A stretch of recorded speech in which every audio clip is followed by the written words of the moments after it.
Hello, this is my final evaluations presentation. Here I speak about the initial ideas and my project proposal.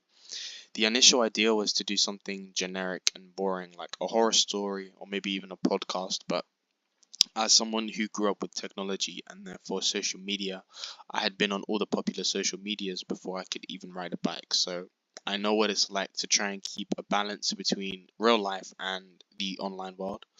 So after getting inspiration from people I had seen on social media, I decided that I would tackle the topic of social media addiction.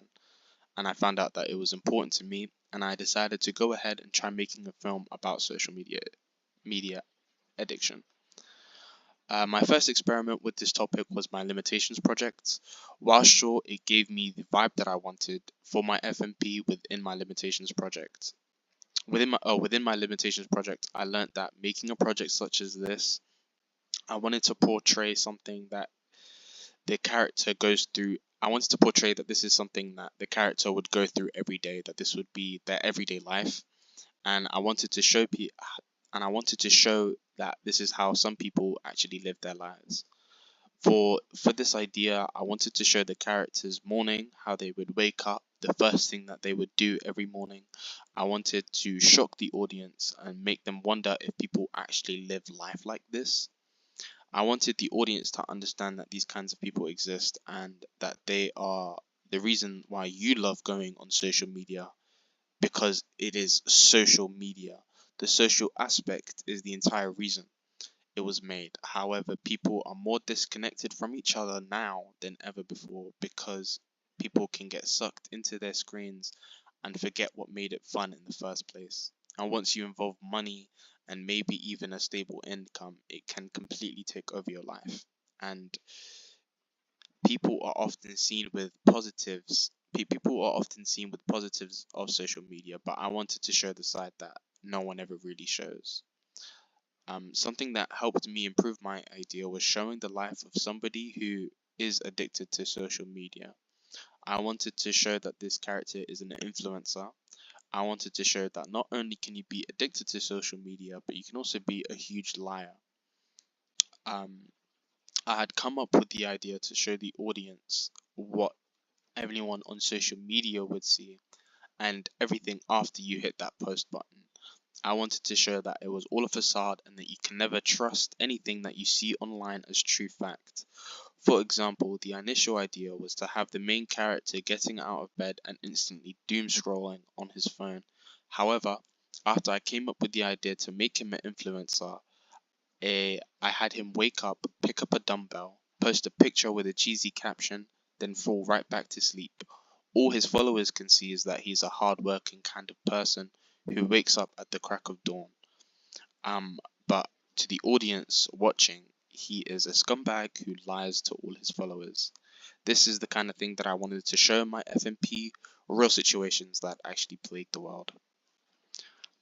Um, This is the reflection on my contextual research to gain a better understanding for my FMP and the topics that I decided to tackle. I went in depth and I covered a myriad of different topics such as depression and what made experimental films. I spoke about what pioneered the experimental filming industry and I was able to cover many topics that I care deeply about, such as the rate of depression, anxiety, and other mental health problems that have been growing in recent years, and to nobody's surprise, social media has also been on the rise. The complexities of an experimental film. Here I spoke about um misconceptions that people might have about experimental films and solidifying what it means to be an experimental film. Um, One of the many misconceptions about an experimental film is that these types of films have no story, and while it might be common for them to have something far from the traditional storytelling narrative, saying that they simply cannot have a story outright is incorrect. Experimental films can have deep, emotional, complex stories and characters. What it means to be an experimental film is to stray away from the traditional storytelling methods for something a little bit more emotional. I spoke about how social media can be a dark place and the negative side effects that it can have when people use it excessively. Social media can even introduce negative thoughts about your own experiences and even your feelings. It's commonly known that social media is full of fake and manipulated imagery and fully constructed videos, but knowing it and consuming it, that sits in the back of your mind and can have extremely negative side effects to everyone's experiences, highs and lows within their lives. However, high standards can seep into your life and make you start applying those unrealistic standards to your own life, your body image, self-worth, and many other things. I really enjoyed researching this topic because it's something that I find fascinating and it's something that I am personally a part of. And I personally can't imagine a life where I can't text my friend a funny image, but the internet is a dark and relatively new technology to the world, and that's why researching it and not only researching what it can do to your minds, but specifically young adult minds, is fascinating to me. And if there's anything that I could have researched more, I would have liked to learn how social media can affect teens like myself. Here I spoke about common abbreviations that Gen Z would use, which are my target audience. For example, FOMO, fear of missing out. This is one of the main things that social media can use to keep you coming back, because if everyone else has seen this one video and you're the only person that hasn't, you automatically have FOMO because you're missing out on something that everyone else isn't. Um, and yeah. Here is my audience research. At first, I found it a little bit difficult to find stats on people who are addicted to social media because it's not something that is that spoken about. However, after I did some digging, I was able to find multiple sources with reliable information that I learned that many young people have been exposed to damaging material online, such as harmful mental health resources or even information about suicide and self-harm content, and even glorifying eating disorders. Informa- uh, glorifying eating disorders. Information, the eating disorder information. All of this information shocked me, and while also being intrigued, I wanted to learn more. My target audience is teens, young adults, Gen Z, and since 80% of all people who use social media are Gen Z, I knew that that would probably be my target audience. To be a bit more specific, my audience would have the struggler's personality type and most likely be in some sort of education and have a relationship, however small, with mental health. Here you can see some statistics on mental health and social media and what messages prevail. Here you can see that the number of women who have been of girls who have reported having exposure to the following experiences in the last month in percent. 67% said that they had seen helpful mental health resources and information. 45% said they had seen harmful suicide, self-harm, or content and information. And 38% of young women in the US said that they had seen harmful eating disorder content / information. Here you can see a bit more about my audience. They have the struggler's personality type, somebody who most likely uses social medias like Snapchat, Instagram, Discord, Twitter, and TikTok. Interested in mental health, or is struggling with addiction, and somebody who is open to talking about problems that plague society. During my research on my audience, it helped me gain a better understanding of who would be watching my film and what I could do to make it more appealing to Gen Z. For visual research, when it comes to visual research, I had a decent idea of what I wanted the main colors to be. I wanted grey and a few warm colors like red and gold, but overall, I wanted every shot to look mundane and have as little visual clutter as possible. I believe that I was able to achieve this, and I also wanted to have the colors kind of muted. I wanted to, I, I would have been able to achieve this much more if I was able to edit in DaVinci Resolve, but I was not, and I'll talk more about that later. This is some color research and my mood board to give anyone a better picture of what I had in my head and what I wanted my FMP to actually end up being like. Here I have my schedule that helped me time everything that I needed to. Here is my budgeting research. For example, how much I would pay a director, producer, screenwriter, main actors, concept rights, camera person, all of it totaled out to just over £6,000. Here's the equipment that I used. I used the Lavender Go all-in-one wireless microphone. I used a standard tripod, the Canon EOS R6 Mark II, and a camcorder 990, and I used a regular Pixel light. For problem solving, I had a myriad of problems when it came to production and editing. Pre-production went on smoothly. However, post-production, I had a whole lot more problems, such as my audio not working. There were times where for some reason my editing software would not be able to import any audio. I'm not sure why this happened or how it happened. It ended up fixing itself, but another problem would be when I tried to log into DaVinci Resolve, it would say media offline.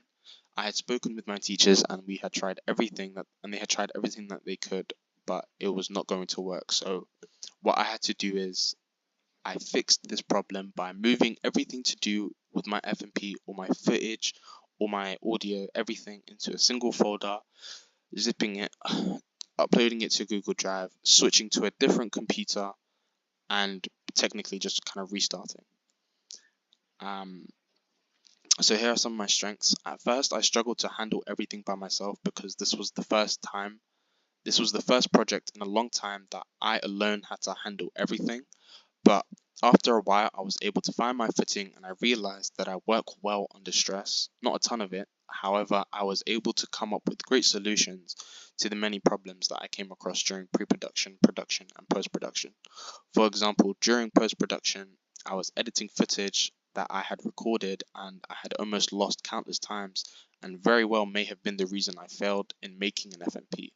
However, I worked hard and I was able to come up with a solution with my teachers and figure out a way to retrieve all of my footage that had not been working as well as finish my edit on time. One of my weaknesses would be my scheduling. Being able to coordinate people's lives and make sure that everyone is ready to record in the right headspace was difficult, and in the future I want to be able to have a better schedule and coordinate my team better and more effectively. I had seen many opportunities throughout my FMP. I had faced things that tested my strengths and my weaknesses. However, I was able to overcome them, and that gives me great confidence that I will be able to do it again. Even just after finishing my edit, I'm extremely excited of the kinds of projects that I will be able to make in the future. I want to follow my schedule, and in the future I want to follow my schedule to the T and be able to coordinate everyone that I'm working with and motivate them to try harder if need be. Threats, as mentioned before, my time management is a weakness and something that I want to work on. More, there have been times where I was struggling with the topic and I wouldn't ask for help or assistance because I believed that I could do it alone. And I want to change that mindset and ask for help as soon as I need it. If someone were to do this, if I was to do this project all over again, I'm sure that it would come out much better because of the things that I would change or improve, such as scheduling. Here you can see some background shots that I took, some behind the scenes shots that I took. I experimented with lighting, as you can see in a moment. I had switched that up a ton, just changing up angles and focus and everything to just try and get a better shot.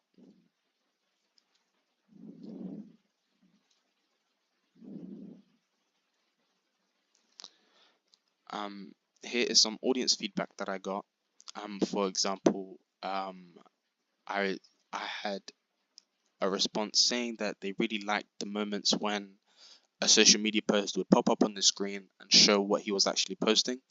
That gave me great confidence and a lot of happiness because it was something that I worked hard to achieve. Getting feedback was a huge help, and looking at my sequence of skills and being able to stay on top of things that I needed to complete I was also able to come up with new and interesting ideas thanks to all the people that had been constantly giving me valuable feedback and telling me where I could improve, if I should change sound, if I should change a shot or an entire scene. Feedback is why my FMP turned out the way it has. So, in conclusion, I am happy with the final product, but there are aspects that I wish I could change. For example, one of the shots in my FMP isn't as stable as I wish it was, and if I was to do it again, I would change the shot and the way that it looked. And as for my UAL proposed aims, I believe that I've accomplished it, and I said I want my project to shed light on problems that plague the world. Many teens and young adults struggle with this daily, and I want to be able to be a voice for those people who aren't confident enough to speak up. Something that I quoted from myself that I said at the beginning of the FMP is I wish to create a story about a young man who is addicted to social media and craves the validation that he gets from making posts online. However, this is going to come crumbling down when he slips up with his real life when he slips up and posts his real life, carefree life to all his followers. Having everything that he had worked for ripped away from him, a story about a young man struggling to complete work due to his addiction to social media. Some parts may seem a little unrealistic, however, I want to portray the extremes. Um, as for that, I do believe it was relatively realistic. I don't think anything was too wild or out there. So that's the only thing that I think I had changed up. But I believe that I was able to accomplish that goal. And as I said before, that I would chase, but for the first time, working on there's many things that but I believe that, and I believe that I was able to accomplish this goal. And as I said before, there are things that I would change, but for my first time working on a project like this alone, I believe that I gave it my best shot. And that next time will be much better due to the lessons and techniques that I gained during this production. As for my initial ideas, I had two main ones, a podcast on addiction, and the idea I ended up going with the experimental film on social media addiction. And for the main reason I didn't go with the podcast was because I wanted to use a camera. I wanted to do the paperwork and I wanted to do lots of research. I wanted to have lots to talk about in my research report. And personally, I just believe it's more interesting to do an experimental film than a podcast. In conclusion, I'm happy with my final major project, Virtual Chains, because of all the challenges that I had overcome whilst making it. All of the problems had made me a better filmmaker, boosted my confidence, and when it comes to the issues that I faced. And if you haven't seen my FMP, please feel free to look at this YouTube link, or you can go to my Wix to get more information. Thank you very much.